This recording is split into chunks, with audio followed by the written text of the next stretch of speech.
This is other state champ Alex Thompson. This is Josh Elwer from the University of Northern Iowa, and you're listening to Potentially Dangerous on IAwrestle. Hey, is this heaven? No, it's Iowa. From high school to international wrestling, on the mat and beyond, this is the Potentially Dangerous podcast with the guys from IAwrestle. If you're a fighter, you like a fight. If you're an American, you like a fight. If you're an Iowa Hawkeye, you know you're going to get a fight. Subscribe to our podcast on iTunes and all your podcast-friendly apps. And follow us on social media platforms at IAwrestle. Time to strap it up and get to the show. When the whistle go.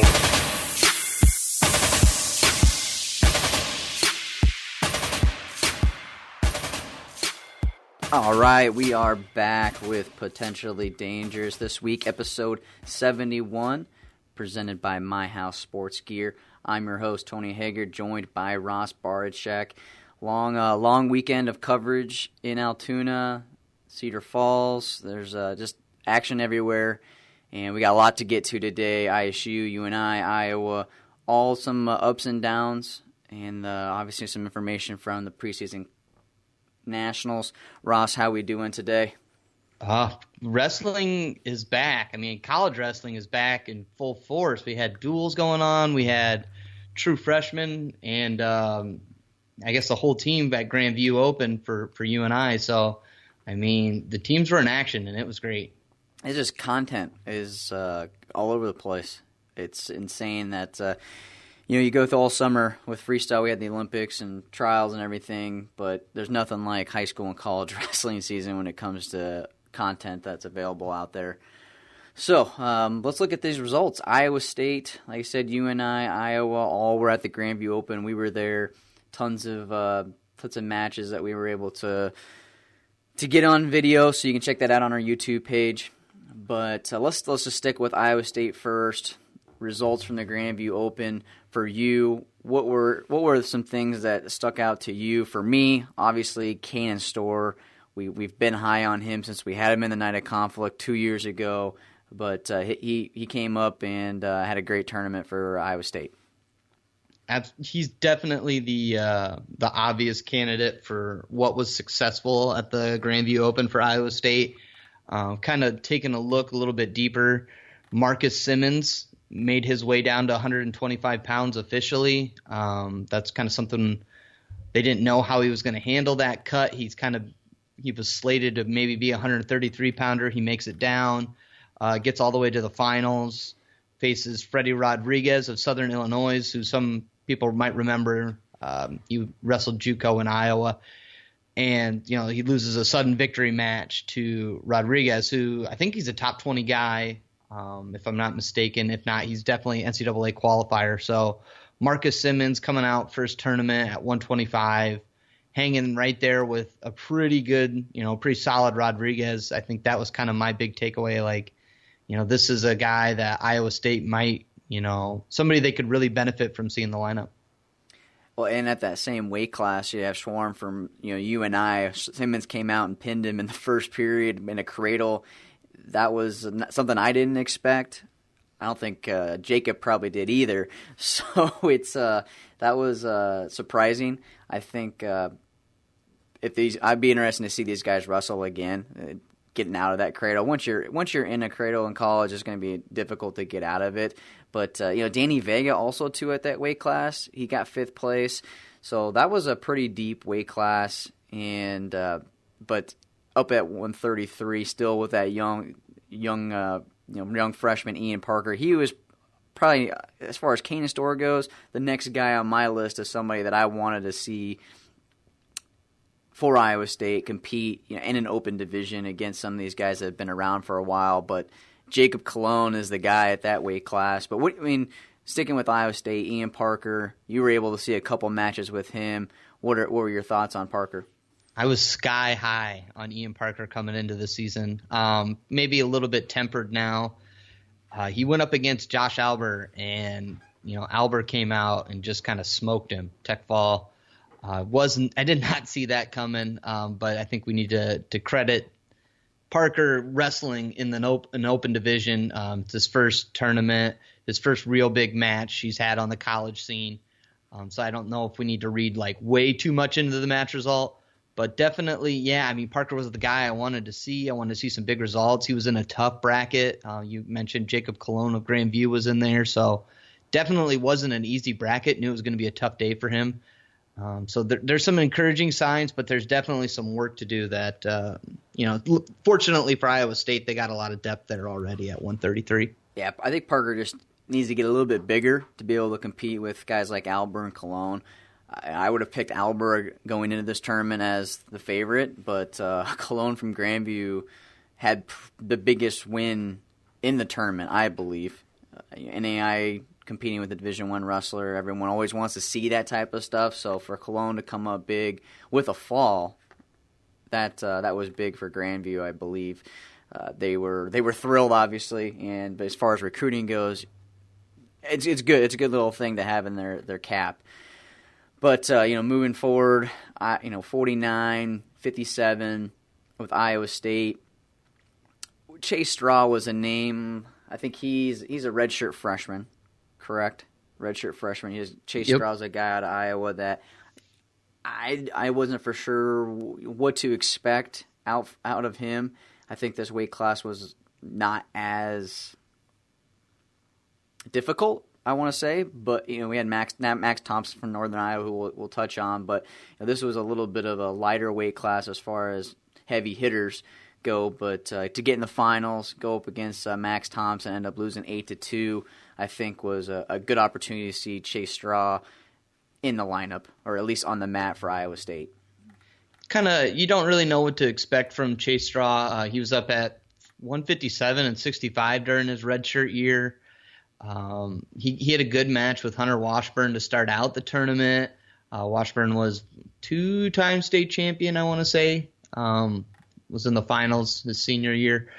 Chase Straw looked tough. I thought he was going to be the 49-pounder for Iowa State this year.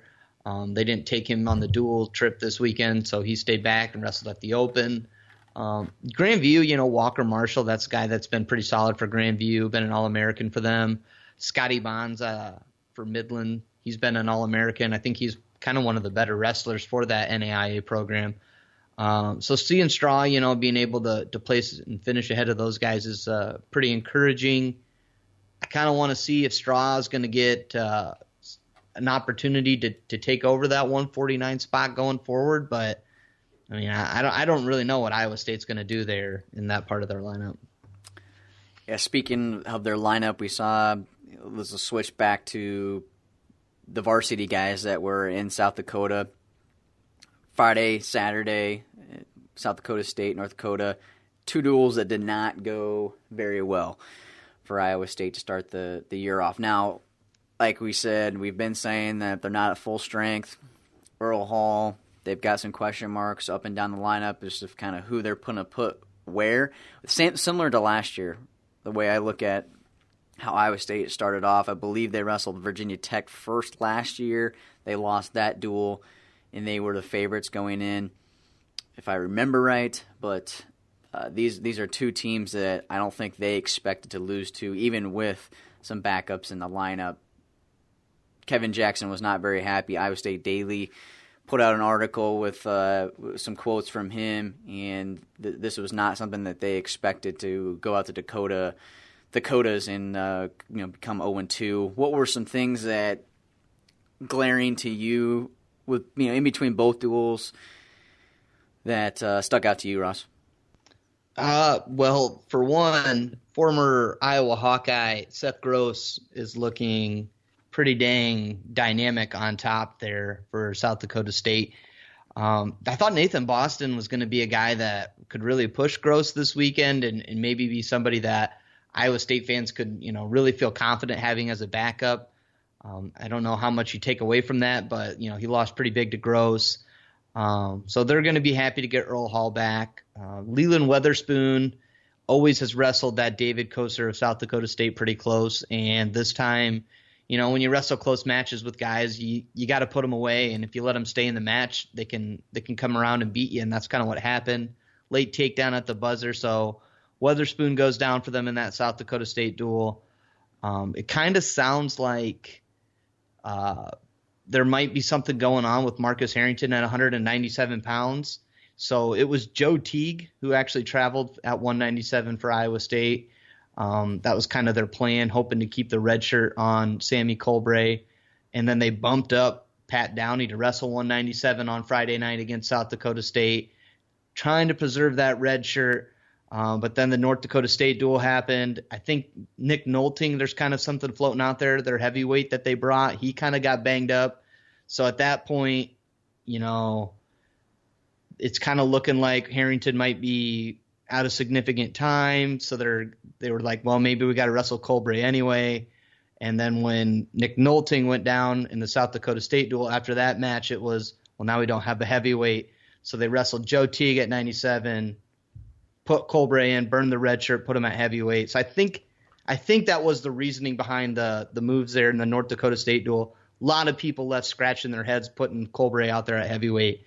But I kind of think that's where the coaching staff was at that point. You got to imagine that pulling that red shirt, it's got to be a plan to have him in the lineup now at this point. Just a duel like North Dakota State, to do it in that duel, like you said, lots of people have their heads scratching. So there's obviously a plan there. At the beginning of media day, Kevin Jackson didn't think there was going to be anybody that they were going to pull red shirts from. So injuries happen, things change on the fly. If you obviously want to win every duel you possibly can, especially against North Dakota State. So it'll be interesting to see how he fits into this lineup going forward with those injuries that have already plagued Iowa State. Hopefully Harrington's doing all right. That's not something that we're going to see a season-long injury, but I too have also heard some things about it could be something serious. So hopefully we'll be thinking about him and get some more information on him going forward.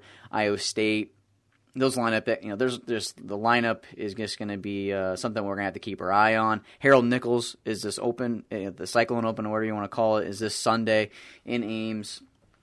True freshman, redshirt freshman. I believe the full team is going to be there. KJ has told me at media day that they're bringing the full team. Last year, they held out all their starters. I don't know if they're going to do. I mean, with some of these injuries, that they've got maybe spooked a little bit, that they wouldn't do that. But I expect to see a full team in Ames on Sunday, and we'll maybe get a better idea of who's actually hurt, who's not. But I'm looking forward to the Nichols Open. Always it's got a lot of real rich history. So that's why I was upset that they didn't have the starters last year. Because when you go to that tournament, you're expecting to see the big matches that you come to see. But anything else out of Iowa State for the weekend that should be noted? I just want to do a quick ad. So for looking forward to this lineup, I'm thinking Marcus Simmons is. I kind of want to see if he pushes Kyle Larson at the Harold Nichols Open to take that 125 spot over. Earl Hall should probably still be wrestling unattached at 133 pounds for the Cyclones. Thought John Meeks looked really good at 141, filling in for Gabe Marino. I kind of still wonder if it's going to be a question if Marino goes up to 149. I think that's something that maybe should still be in play, but I'm not the coach. I don't get paid the big bucks to make those decisions. And then 65, I think they're going to be looking for some answers there this weekend. Dane Pistano made his debut at 165 in the duel. Didn't really have overwhelming results that you'd like to see. Colson DeBlasi also took a loss. Friday night, he got the start. So neither guy was able to pick up a win against, not a overwhelming opponent. Kind of be looking at that weight. Colbray hopefully coming out at 97. If Harrington is indeed hurt, I think Iowa State fans should be really excited that they have someone like Sammy Colbray coming out. And then the heavyweight situation. Like I said, I think Nick Nolting got a little banged up. I would think Alex Silberstein's the guy right now. If Smith and Gremmel's a guy I think could push for the starting spot this year. But I think they just got really banged up at heavyweight, so there's a lot of questions that could be answered at Harold Nichols this weekend. I don't want to see Gremmel's shirt be pulled. I know that. I mean, I like Colbray. If you're gonna, you're all in. You pull one shirt, I feel like you got to be all in there. But we'll see. We'll see what happens. But let's go to UNI. Let's go to UNI then. I was excited when I heard from Doug Schwab was the tournament up north at Nyack got canceled, so now they're going to Grandview Open, which is turned into be just a loaded tournament. Nick Mitchell company doing a great job of bringing in teams. Seems like they lose some teams every year, then they bring in some monsters. So for UNI to bring their whole team really was a good opportunity to see not only the starters but some of those young freshmen. Looking at these results, what are some highlights, some question marks that you saw? For me, Rudy Yates was a guy that I really wanted to see too. He was in the freshman division, but he had a pretty good win over Brock Rathman in that 133-pound freshman finals. Yates was he looked really good. He's going to probably make his way down to 125 pounds this year. And I think Rathbun and Wagner are actually both planning on staying at 133. So seeing, Yates come out and he got a win over both of those guys. He was rated higher coming out of high school, Yates was, but seeing him go out there and take care of business was definitely very encouraging for UNI fans. Jay Schwarm is probably going to be, I would think he'd be the guy this weekend when UNI has their duels. Sounds like Dylan Peters. Tony, you did that media day interview. Peters is hoping to make it back by Virginia Tech. So I think Schwarm looked pretty good. The real question marks, I think, were Josh Alber and Jake Cothey both just kind of really had a rough weekend there. Jake Hodges from Northern Iowa as well at 41. He went down. Alber was the number one that I was not expecting. When I talked to Josh at Media Day, he'd been struggling. He's struggling with his weight cut, so him and Schwab are really working on trying to get that figured out. So the first time him being down at that weight class, I don't want to put too much stock in it for going in for the year, but he's going to have to get that figured out. I haven't talked to either one of them since the tournament, but I got to imagine that could be something that played into his tournament, and so we'll be keeping an eye on Josh Alber. I think he's in line to become an All-American this year, but obviously this tournament changes that a little bit. But you don't know, without seeing Jacob Cologne wrestle more D1 competition, you don't know technically how good he is. So maybe it's just we're not giving enough credit to Jacob Cologne, but. Some other kids, Max Thompson, I think it was great to see him in purple. A lot of people in Iowa have been excited to see him, almost like kind of Carter Happel, but Max has been a year at UNI. Seeing him at 149 pounds, seeing him healthy, and he was in control of this whole weight class at 149 pounds. Max looks good. He always looks good, I think. We got a couple of his matches, I think, put up. I can't remember which one I put up last. I think it was the one against Iowa State true freshman Gavin DeWitt. Definitely got that one up. The middleweights kind of UNI had both Seth Seitzel and Patton Moore reach the finals at 157. They forfeited that match rather than wrestle it. 165, Cooper Moore had to pull out early. I think, coming into the tournament, the match everyone was going to talk about was Cooper Moore taking on Alex Marinelli. I think Cooper wrestled 2 matches, and then after that he forfeited out of the tournament. So, another thing, we're hoping he's okay injury-wise, but unfortunately I didn't get a chance to talk to the UNI coaching staff. I had to bug out of the tournament, so I didn't get to talk to them about that. So don't know what's going on there either, but that could be potentially not good news. Well, I did get some information that the plan going into the tournament was to wrestle Cooper for 2 matches, and then he was going to bow out of the tournament. So I don't know if there is an injury there, and they're just trying to keep an eye on it. But going into tournament, that was the plan, from what I was told anyways.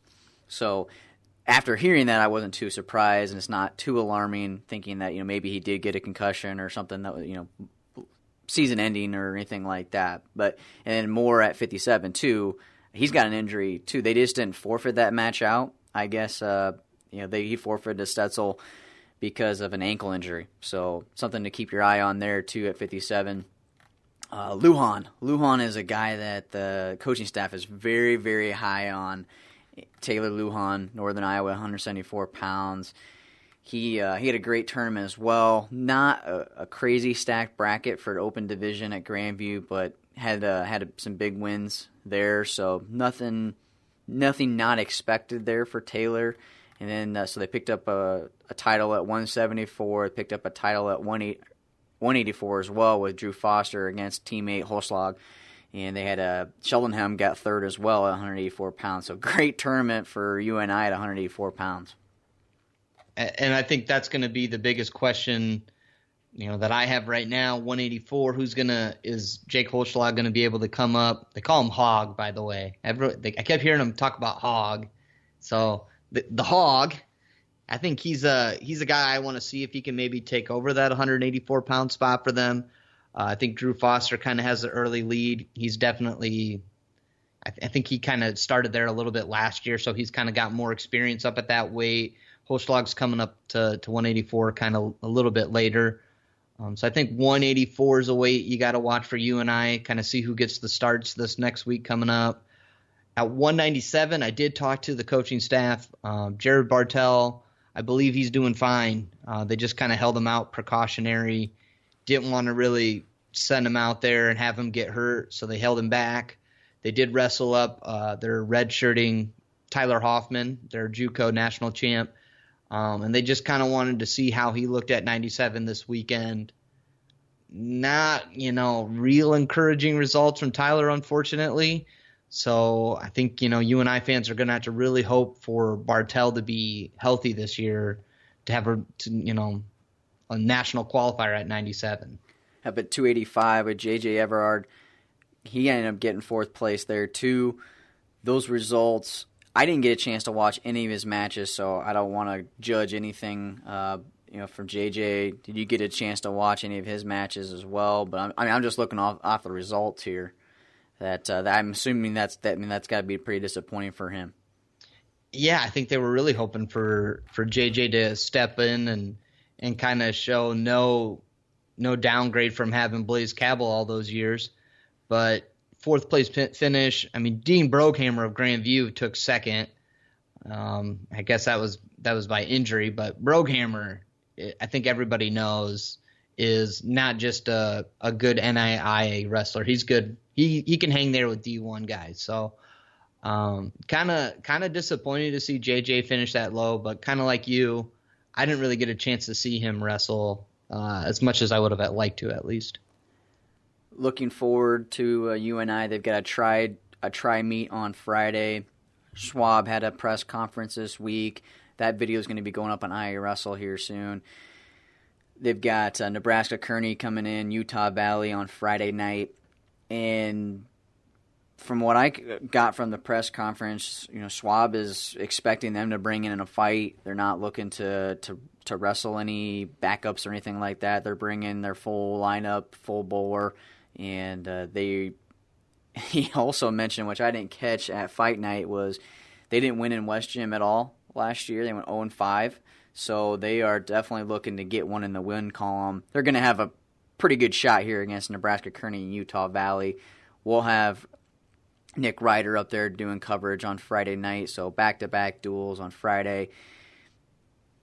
With what happened at the Open, where do you feel like we're going to see any different type of guys get in the lineup? Are there any changes that are going to be anything that we learned, I guess, from the Grandview Open that wasn't going to be expected that you haven't already mentioned? I guess, nothing that, kind of expectations, but at the same time, I'm kind of hoping that, those injuries, how much are they going to factor in? Because we didn't see Steyer, we didn't see Bartell, Cooper Moore had to pull out, so we're hoping he's still good and there wasn't something kind of nagging in the preseason that he's good to go. Peters is going to be out. So there's going to be a lot of guys that, probably won't be the March starters wrestling this weekend. Schwarm, Kothi kind of had a rocky weekend. J.J. Everhard had a rocky weekend. So, I don't know. It's kind of going to be interesting to see what they go out with this first duel, this tri-duel here. I don't know. It just there seems like there could be some guys kind of like Iowa State. They might not be at full strength here. Moving on to Iowa.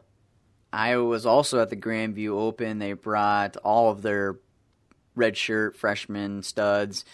Everyone had their eyes on Carter Happel and Alex Marinelli. Obviously, a huge draw to Iowa fans, finding out if Marinelli is the guy that could be a true freshman to start for Tom Brands. But not a ton. There were some disappointing matches, I guess you could say. Nothing was unexpected for me. But Carter Happel looked great, picking up a fall in the finals. Marinelli, Matt Malcolm had a great tournament. Ended up, had a close one in the finals against Crawford, but Malcolm coming in looking like he's ready. Caleb Young was a guy that we got to see at Night of Conflict. Who else at Iowa impressed you that you were excited to see coming into the tournament?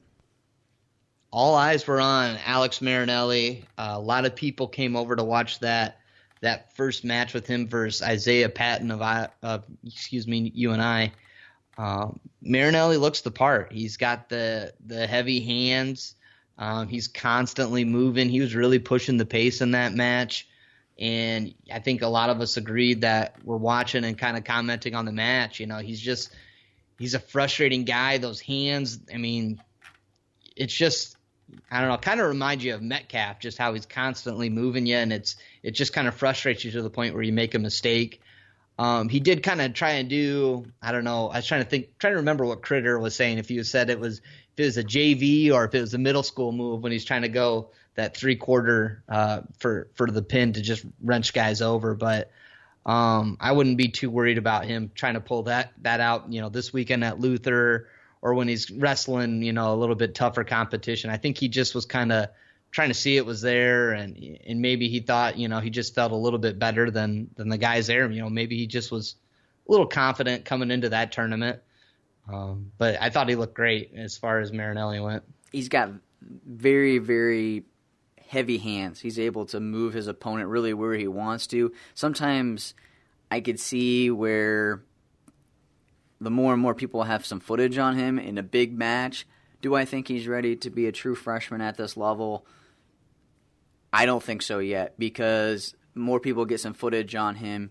With those heavy hands, he does walk into some takedowns. I think he could take, people will study that, figure out how he's, stepping into those shots. And it's just something at this level that you can't get overly aggressive with those hands because it will be exploited. So he's going to just have to work through those things because he's been able to just maul his opponents at the high school level. Now he's got kids that are going to be at his level. I saw it with Patton. Patton was, I would say, stronger than Marinelli, but he was able to get Patton off his game through his hands. So that was, I thought it was going to be maybe a little bit closer match with Isaiah having a year under his belt at the college level, but Marinelli handled that and then walked through the tournament.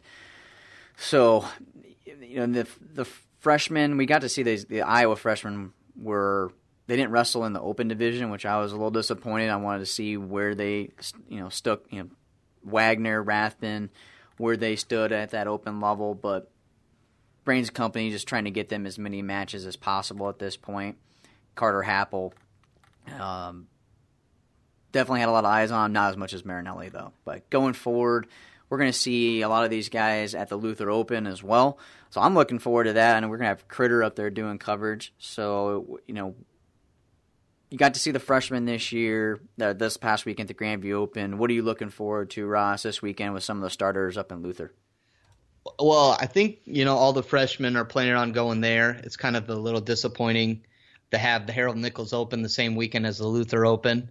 But, kind of the feeling I'm getting is that the freshmen are going to be back in that, I don't know if it's called the freshman division at Luther. I think it's called the silver. And then the Open is the elite division. So I think we're going to see all the true freshmen back in the smaller division again. Like I said, expect Wagner, Rathbun to be up at 133. Even though some people might think they might be better off at 25, they're going to be wrestling up. As far as the varsity guys going, the battles are going to be at 141, 165, and 197. Everybody's going to be wondering, who's going to be starting for the Hawkeyes come the Iowa City duels, come that South Dakota State duel. Who's going to try and make a name for themselves so that it doesn't have to come down to Midlands like it seems like it does every year for Iowa. Iowa City duels are next Friday. Next Friday. So next Friday, all day Friday, we'll have coverage from there as well. So, but this weekend, Luther Open, Kirk Crittenden will be there, just kind of bits and pieces of social media updates and hopefully some match videos for you for some of those starters. Another tournament this weekend. Unfortunately, it was on the Grandview weekend, but we're gonna have that. We're gonna have where there's big tournaments going on at the same time. We can't be at all of them, but the Preseason Nationals got kicked off. I didn't even look to see the amount of entrants they ended up having. I know it got over late, which only tells me that they had another huge turnout for kids. But let's just kind of focus on the high school division right off the bat. 100 pounds. Seabolt Wrestling Academy picks up another preseason championship with Colin. How many is this for him? I don't even know how many he's won. Oh my God. Like 5 or something. I don't know. I think, I mean, at the high school level, though, it's... Oh, that's... God. Well, this is his first, obviously, since 9th and 10th grade, but I think some people, after Agony Names, didn't know if he's going to be able to handle going up in that weight at all. He's at 100 pounds, so he's going to be giving up another 6 pounds. So it's just going to be interesting to see how he can compete at the high school level with guys a lot bigger than him. I think he's going to have more technique than a lot of them, but you are giving up some weight. But he comes home with another preseason national championship. Let's just go down some of these other weight classes for us here. Aiden Reeves, the next one up, ended up wrestling Dylan D'Amelio, who we got to see at the Night of Conflict, went toe-to-toe with Drew Bennett. What are your thoughts on Reeves, getting second place there? Incredible bounce back. Maybe we're being unfair with him at the Night of Conflict, always matching him up with these veteran guys that have been around the block for a while. And then you put Aiden, in his age range, and here he is going, a nice match with Dylan DeMillo, there. So I don't know. I was really happy that he was able to bounce back after a tough loss at the Night of Conflict, and that's kind of what we've come to expect from Aiden. Those kind of big tournament placements. Yeah, I was a little surprised by the lack of Iowa kids at the event. I don't know if that kind of shocked you, but this is preseason nationals. You expect to see a lot of Iowa guys there. Something that I was really shocked by, if we're going up by weight classes here, 132 pounds. Cade DeVos. Did not see him going up that high in weight class. But to get in that Southeast Polk lineup, that's probably where he's going to have to go. He's put on some weight. And that it's going to be very interesting to see how he gets in that lineup with Nate and Lenton there. I thought they were going to be wrestling off for a weight class, but he's up at 132 pounds now. Ended up getting 5th place there at a pretty tough weight class. Good to see him back in action. We did get to see him out at Fargo, but didn't have the end of the high school season he wanted last year. Like you said, he's coming up from 106 to 132. That's like bigger jump than J-Bo took, And I think Cade DeVos would have been the number one guy this year had he been able to go at 106. And yeah, so let's just kind of see what he can do. I'm really excited to see him tear it up. He's with a great program. We love Coach Jessman, Coach Christensen. And, I'm excited to see what they can do if they can get Cade, just to keep improving. I want to bump up clear up to 285. There was a few kind of stars there going up to 285, but Spencer Trineri, huge offseason he's had. Fargo, and then to come here, pick up a title at this division for Team Valley. 4-0 decision in the finals, pick up, he's the in our newest stock report that Eric Scher is doing for us. You need to check that out if you haven't seen that yet. Every Monday he's going to do a stock report on 3 guys or girls that raised their stock, 3 that went down. But he picked up a title here, and I think it seems like just a name that is continuing to get out there that people didn't really know who he was. Yeah, he's he was a stud this weekend. That Greco-Roman national title he got this summer was unexpected. He hasn't quite had the state tournament results you'd like to see but heavyweight's a tough weight for the younger guys, and now here he is coming out at Preseason Nationals, and he's really showing up. He's transferred over to Clarion Goldfield. We kind of talked about that, and they lose the Portillo brothers, but they're getting a really good addition from Spencer Trineri, I'll tell you that. I mean, he wins the title in the 9th and 10th division, then he bumps up to the 11th and 12th, and he gets second in that one too. So lots of wrestling, lots of good wrestling for Spencer, and just a name that he just continues to impress me, that's for sure. So moving up into this 11th and 12th, Drew Bennett, top 8, Cade Lara. Got Brady Kiner had a good tournament at 120 pounds. He ended up getting 3rd place there. So that was I think that was a tough weight class for Brady to get top 3. Some other kids. Derek Holschlag, UNI commit, got top 5 at 138. Zach Barnes taking top 5 at 145. I don't know. Have we talked about him heading out to Campbell? I think we. Was that last week? I can't remember. I think that was last week. It's all mashing into one. Yeah, he's headed to. Yeah, we talked about it last week because we just discussed his, getting Kerry Kolot, Garrett Kiley, trying to create a pipeline here in Iowa. So I think Zach Barnes, had a great summer. I was expecting a little bit more here at Preseason Nationals, but I think after Night of Conflict, a little bit of a break here, getting into high school. But this is the type of tournament that you've got to get in the top 1, type 2 if you're wanting to get in that top recruiting weight, those top recruiting rankings. Didn't happen for him, but overall, not a ton of kids from Iowa claimed All-American status, so I would say a little bit disappointing, but there also wasn't a ton of them going after it. So hopefully we'll see some at the Preseason Classic on Sunday, the IAwrestle Preseason Classic at Benton Community. That's going to get kicked off on Sunday. 2 divisions there. And right now there's not a ton registered. Everyone's looking to hopefully do walk-ins or get registered late. Seems like that's a growing trend. At the Conflict at Carver, there was like 300 registered the week of the tournament, and then 400 people registered in the last 3 days. So don't waste your time. Get registered because there's a max of 350 kids in that tournament. And, we're looking to help out the Benton community, the Eastern Iowa Officials Association. So, again, that is the IAwrestle Preseason Classic, November 13th. This Sunday, wrestling begins at 9 a.m. Got 1st grade through 9th grade. And what I like about the way that Nate runs this tournament is he has them starting at different times. Not all the kids are starting at once. There's 2 separate times. So 1st grade through 6th grade, they'll do weigh-ins from 7 to 8. Middle school, high school, they'll do weigh-ins from 10 to 11.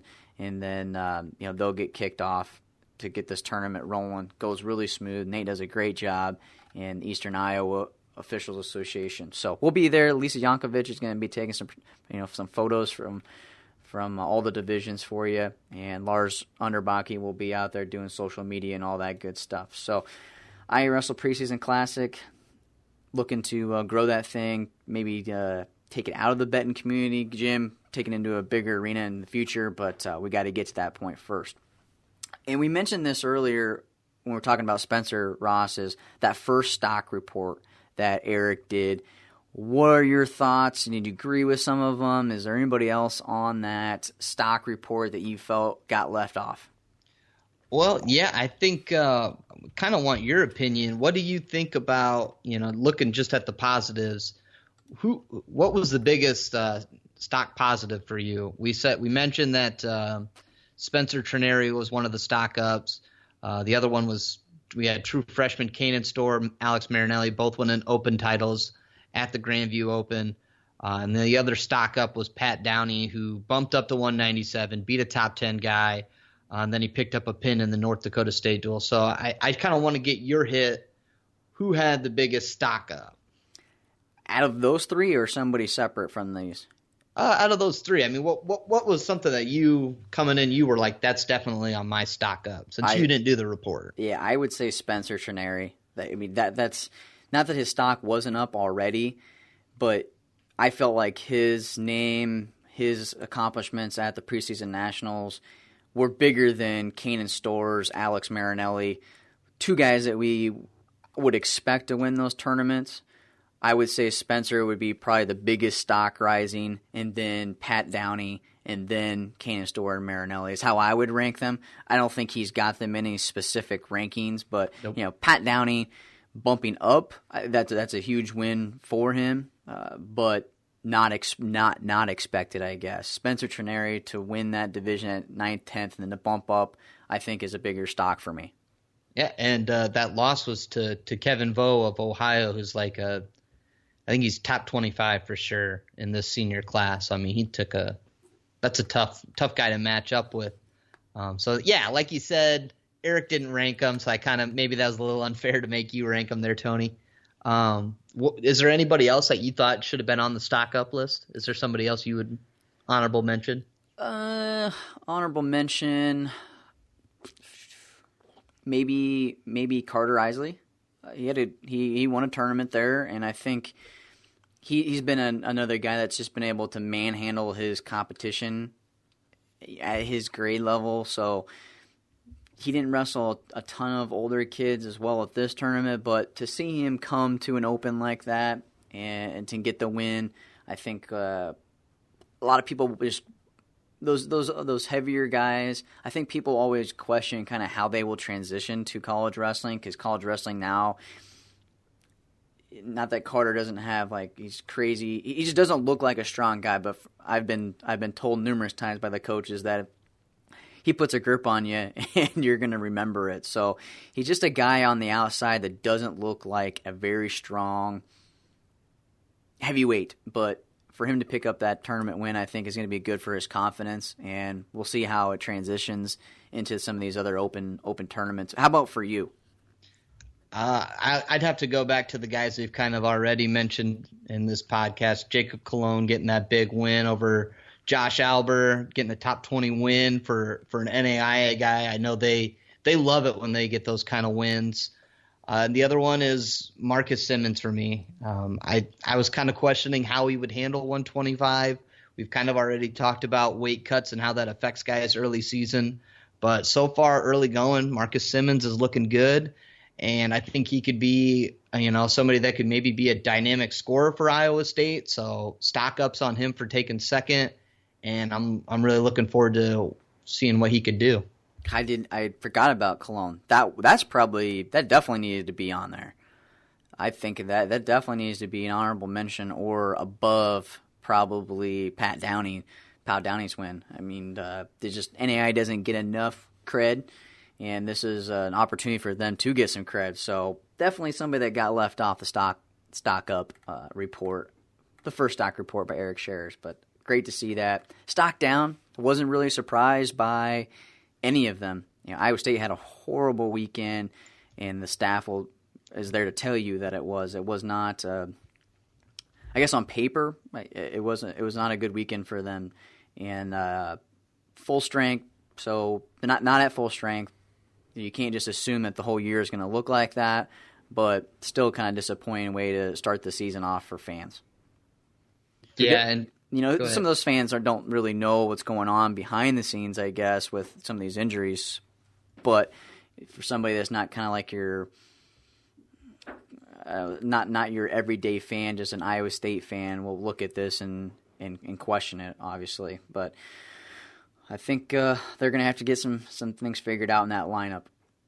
Yeah, they got some questions figured out, and just kind of to remember, and you brought it up at the beginning, but just remember they went out to Virginia Tech last year to start the year, and they won one match.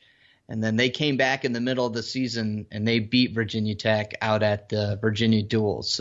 And they finished well above expectations at Nationals in March. So, you know, don't write off Iowa State yet. They got some stuff to figure out, yeah. But they did last year, and they came back, pretty well. They got, some options at some weight classes that they can pull a team together and be a real force here in just about 2 weeks' time. So yeah, individually they were 100% there in New York City, and I think they're going to be there in St. Louis too. They definitely went above their expectations last year in New York City. So right now, do you put a bunch of stock into this? Are they going to be a good dual team? Probably not, but they've definitely got some individuals that will be on the award stand. So take your positives with your negatives there if you're an Iowa State fan. But in Iowa State, or you and I, as we're talking about these stock downs, Jake Cothe, that's to see Jake come back to Altoona, he's Valley Boy. I think maybe a little disappointing finish for him, but he had some tough losses there. Canyon Store, who we're obviously really high on, I think that was a little shocking for me, but he had some good wins, but that was definitely not a way that he wanted to start the season as Jay Cothe. Cothe and Everard, he was a top 20 guy coming into the season as well for UNI. So they kind of they took some lumps too, but Schwab, I think his main goal here in the beginning of the season is to keep guys healthy. And I think, that's kind of something he's really striving for this year. They've really struggled with it the past few years. So I'm not too worried about UNI either. Stock goes down for those guys, but they can quickly pick it back up with just a couple wins. So nothing to get too panic button on either. Looking forward to the rest of this week. Obviously, Friday, we've got the UNI duels, Iowa at Luther Open and the Harold Nichols Open. But Wednesday afternoon, big-time recruit Jacob Warner is expected to announce his school. Iowa is in the top 3, top 2, however you want to look at it. They missed out on Berge, so I think Iowa fans, if they don't get Warner, they're going to be really disappointed. I like the chances of us getting Warner over Berge. I was never in the Berge camp of thinking that we were going to get him. Not that I didn't want him in the state of Iowa, but I think we have a better opportunity with Warner based off my conversations of how all in they are in on Warner. So it would be disappointing if they didn't get Warner here. But they landed Wilson, who was a guy that was in town while you were out there in the Hawkeye wrestling room. Was that a bit of a surprise or kind of a shocker to see Wilson commit when he did? I think they were really after him. I think they really wanted him. He had a nice rapport there with Terry Brands. So I'm not too shocked. He came out. I think he's excited to be in Iowa City when he came out. As for the Warner Berge situation, I think you're right. I'm not too shooken up if I'm a Hawkeye fan to lose out on Berge. You kind of got a lot of guys, smushed in there at 149. Yeah, Penn State does too, but I honestly can't tell you how Penn State's doing it. And Jacob Warner, I'd be curious to know if Arizona State's really a big player. I know they were a late addition to his top 5. Ohio State just seems like they have, they have Colin Moore, junior world team member at 97, who's going to be a freshman this year, and then they're bringing in Singletary to be their heavyweight. You'd feel like they have quite a few guys at those weights that's going to prevent them from landing Warner.